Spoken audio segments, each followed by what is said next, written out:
My name is Sarah, professional interior designer and creator of the blog She Holds Dearly. On this channel, I like to talk about making a home beautiful on any budget. It is time. Oh my goodness, we are replacing our kitchen counters. I'd chosen granite counters years ago when I was in my Tuscany phase, and they ended up honestly being too trendy. So now I'm all about going classic on kitchen counters. I'm here in the MSI showroom in Kent, Washington, and these showrooms are all over the country, but they're really important to go to when you're getting countertops because you want to see them in person. You want to touch them. You want to understand the lighting and actually make a better choice on countertops. So it was a really fun place to walk through and just get ideas for sure of what we were going to end up using. I teach a whole kitchen design class in my interior design academy. It's called the Elite Decorating Academy. So I'm just going to give you a tiny overview of the stone countertops that we talk about there.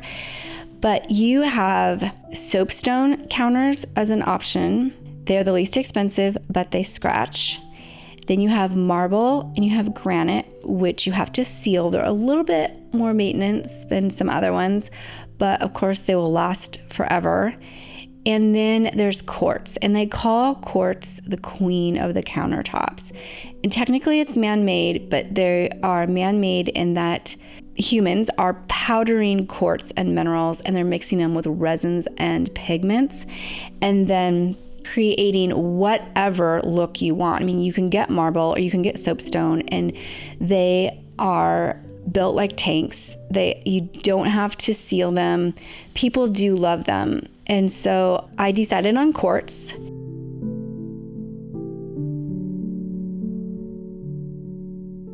This is it right here. It's called the Calcutta Monaco. And I went with a marble look, just a Carrara marble look, because it's so classic. That's the most classic look you can go with. I can change my cabinets and I can change my appliances, but these countertops I'm planning on keeping a long time.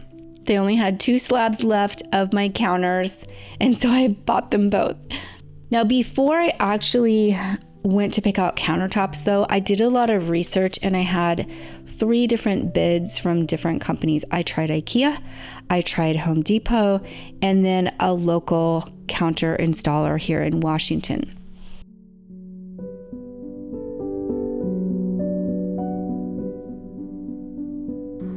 Well, good morning.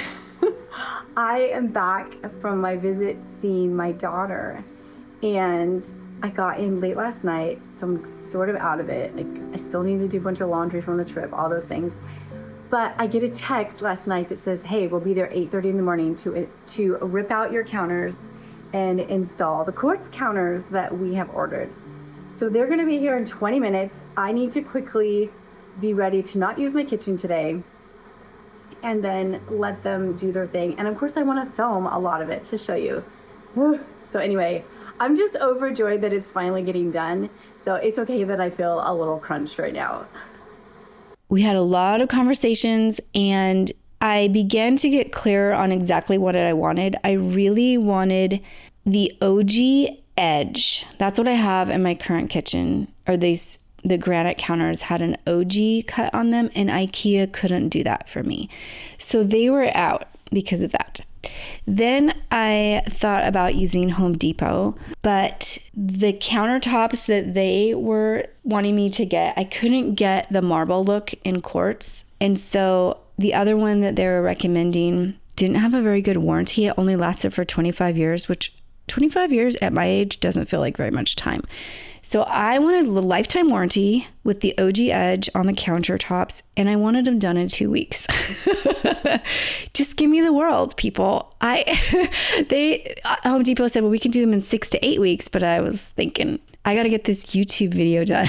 So we went with the local group and they were awesome. They sent out a man to measure everything and he spent about 2 hours on it. There was so much discussion over every detail and just computerized measuring system, and then they cut my counters according to all these measurements, and then the last step was they were just going to come and install them, and that part wasn't going to take too long. Our sink is in. You can see how large it is. I've never had a sink that was this material or this size or one opening like that. So this will be new. We don't want to cut into the cabinet, so it's just going to sit on top of the counter. Look how big it is. It weighs 100 pounds.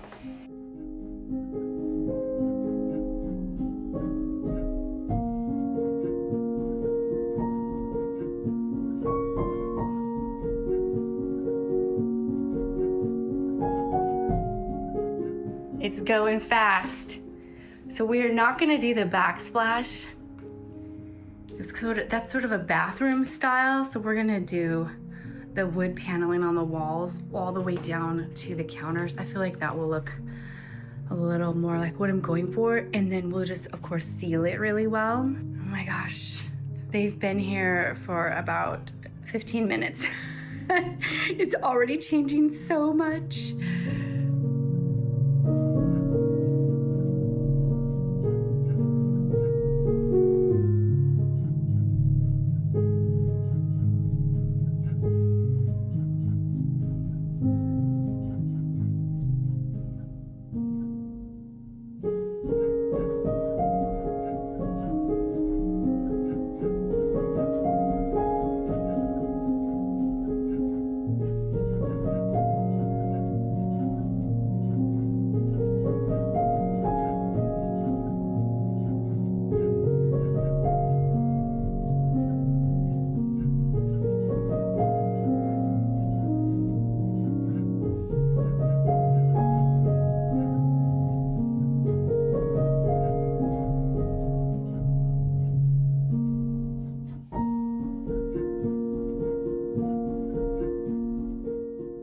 Wow, they're so pretty.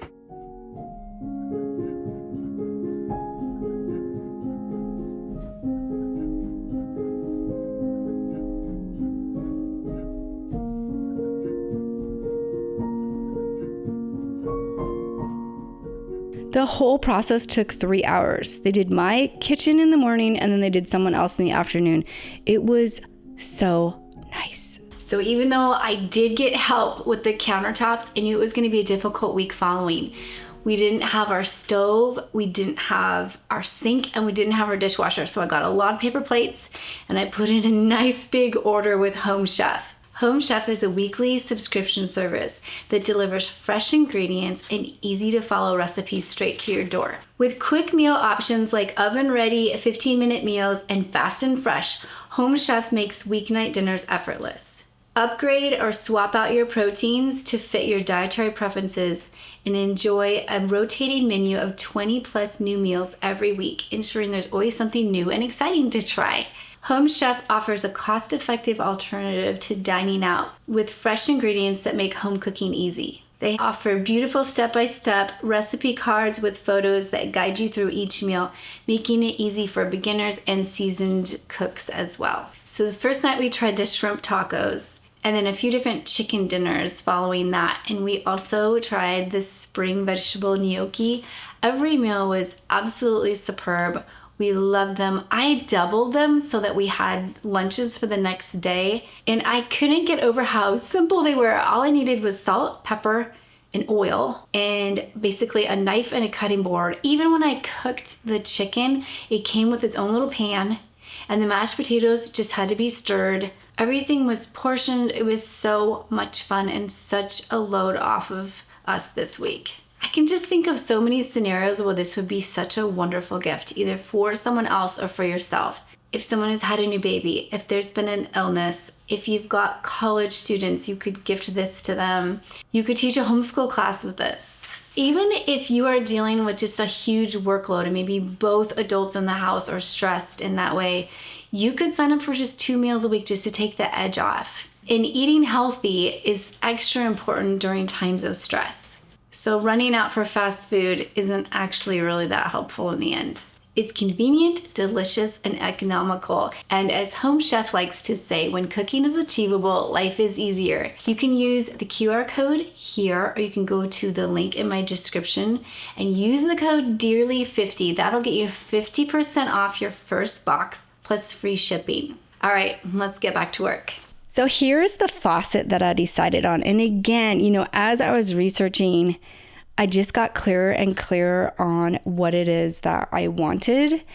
And I knew that I wanted a wall mount faucet because I don't like how the water pools around the countertop faucets and then you get just the buildup and the mildew and you have to recalk. And so I wanted to try a wall mount faucet, and that kind of meant that I was going to give up my sprayer. So I had to come to grips with that because I didn't want a sprayer that had a hose that was hanging down in the sink with the dishes and I would have to clean it all the time. So I gave up the sprayer. I knew I wanted it brass, of course. I'm crazy about brass. I wanted cursive writing on the handles, so hot and cold, and I wanted a gooseneck. And by the time I had narrowed down all of those things, I really had this one choice. And I got the Kingston brass wall mount faucet that I love here. Poor Colby had such a time getting this sink installed, and he had to replumb all kinds of things. It was very different from the last sink that we had. He's using a laser level here, which, oh my gosh, if you are renovating an old house, you have to get a laser level. I don't know how we did this before. This thing is amazing. Well, we are continuing to put our kitchen back together. It's slow going and meals are a little tricky, but while Colby's getting the sink hooked back up and rebuilding the back of it because we are doing a wall mount faucet, I'm going to paint our bar stools. I've had them for a while. They were thrifted. I found them at a garage sale and I paid $4 each. And they're nice. They're really heavy. They're wood, solid wood. Someone did a really bad spray paint job on them. And so I'm gonna sand down a little bit of that to make it more even. And then I wanna share with you my technique that I love to do whenever I'm painting something black. I don't do a lot of black. You can overdo black. It's like red is really strong too. You just need a couple drops of it and then it's enough in a room. And if you've ever mixed colors into paint or frosting or something, you know that red and black, you just don't need hardly any of it. And that's how it works when you're decorating a space too. You don't need a ton of it. So I'm going to paint these stools black and I think it will look really good. But I've perfected this technique to do a really aged looking black. And the trick is you need to start with a brown base layer, which if it's a piece of wood furniture, you're good to go. But I don't have a brown wood layer. I am gonna spray paint it chocolate brown. And then I'm going to paint it with chalk paint, black chalk paint. I have not found a chalk paint that I don't like, so I think any black chalk paint would be fine. And then after that dries, then I'm going to distress it a little bit with sandpaper on the corners and places where there would be natural wear and tear on the furniture. And then finally I will seal it with furniture wax. So I like to do a clear coat just to kind of condition the whole thing, and then I'll do a dark wax over it. That maybe sounds like a lot, but it gives this perfect aged black, rich, deep color that it's just, it's like the only way I want to go. It's totally worth all the extra steps. So.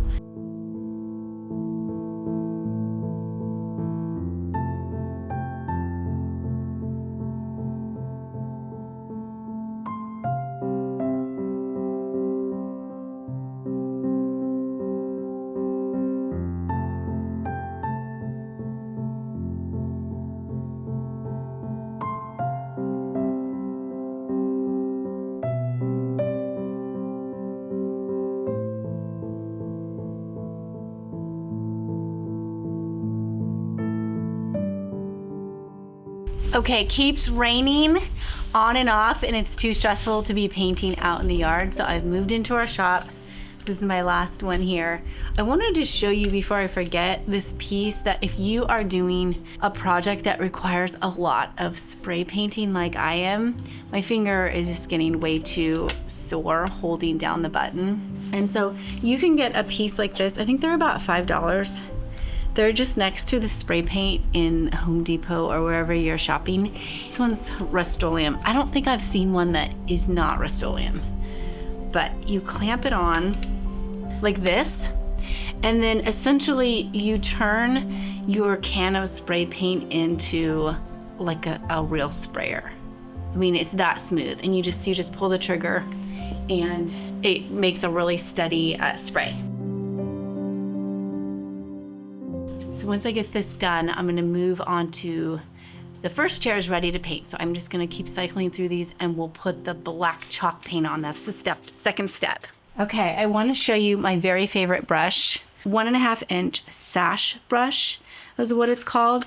And it just means that it's angled so it's easier to get into corners. And this is my very favorite brush. It's by Magnolia Home. I've had it for a long time, but this is gonna be included in our summer decor boxes. I thought it would be fun for those summer painting projects outside. And so you can look forward to that if you want to get one of those boxes. This chalk paint is really thick. If you see it looking like pudding, I think that's too thick. So I'm going to put this in a cup and just add a little bit of water.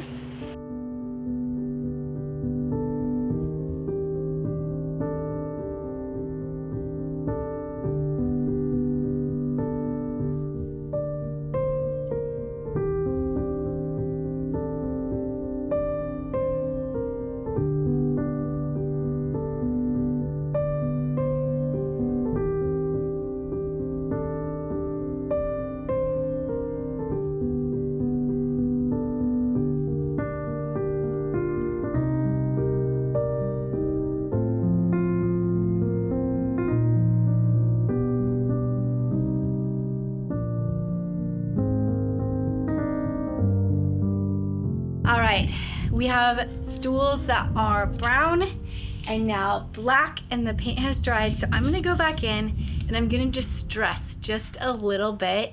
It doesn't take very long. This is 180 grit sandpaper. Normally I would use 220, but that I'm out of right now. Okay, so I'm gonna hit where there's corners. It's kind of like, where would the piece of furniture get worn naturally? And I mean, it would get worn right here. And I have to be careful. It doesn't take hardly anything. I just want to hit the brown layer. I don't want to hit the blue.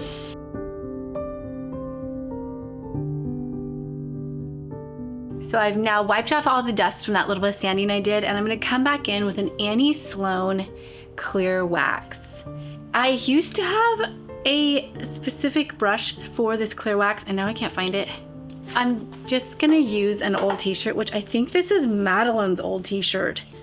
Sorry, Madeline. I think you made this when you were really tiny, but I'm gonna use it for the clear wax. So if you have anything that's lint-free, sort of that t-shirt, knit t-shirt material, that will work. So I always wear gloves. I take 2 fingers and I put the 2 fingers in the fabric, and then we get a little bit of clear coat. And think of it as putting lotion on your legs, okay? That's kind of what we're doing here with the furniture, is we're just conditioning, or we're adding in just a smoothing, moisturizing treatment to the wood before we do the final step, which is my very favorite. Okay, so I have to go over the whole thing. I just work in little circles, and I work in a patch about that size, and then I'll dip again. And you'll see how the paint starts to look glossy. That's good. Just don't let it be sticky. Actually, a little goes a long way with this wax.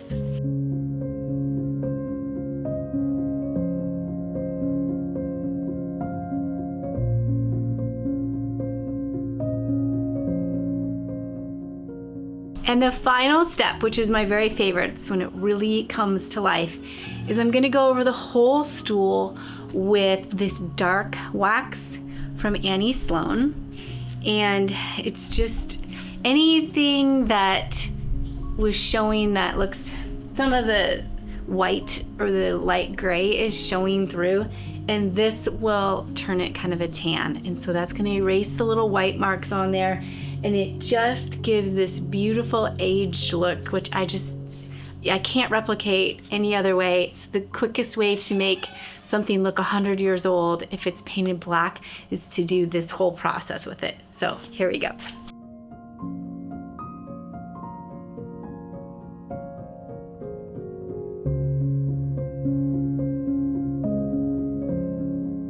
So you can see where the backsplash used to be. We're gonna have paneling just go all the way down to the counter and maybe put a little piece of trim right where the counter and the paneling meet.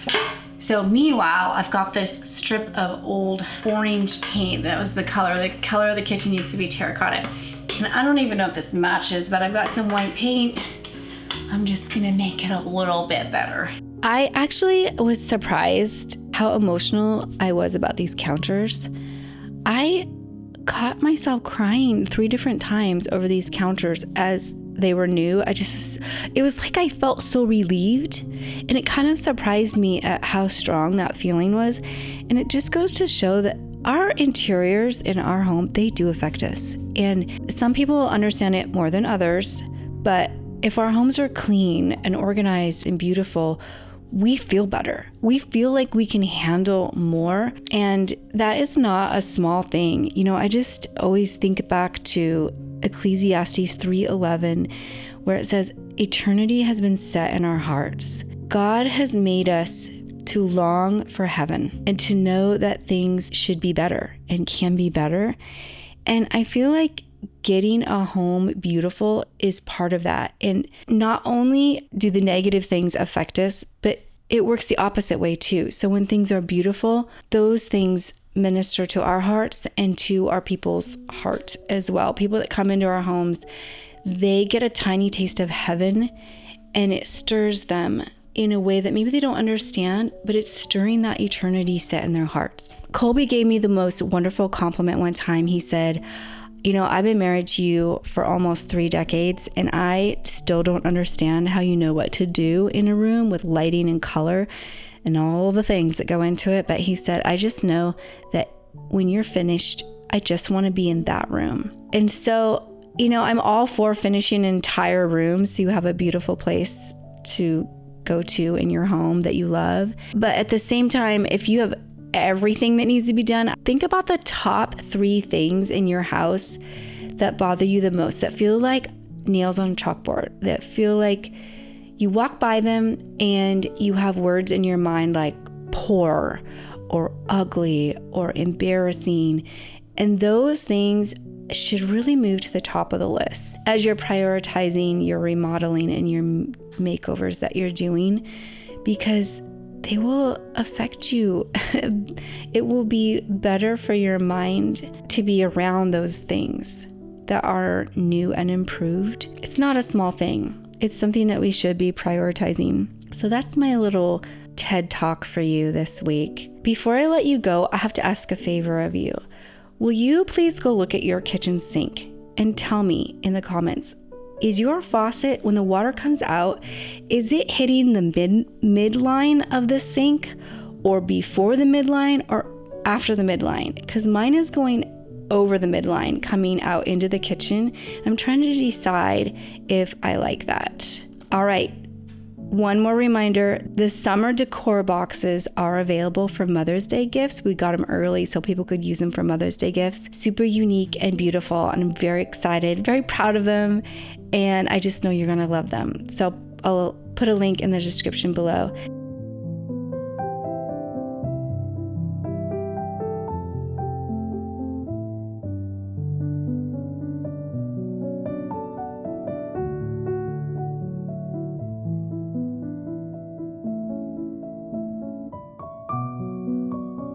Thank you so much for watching. If you would like more resources, I help women connect, and learn more about God in my behind the scenes group and bespoke design retreats. I also help women expand their talents with my Elite Decorating Academy and seasonal decor boxes. I will leave the links to these resources in the description box below.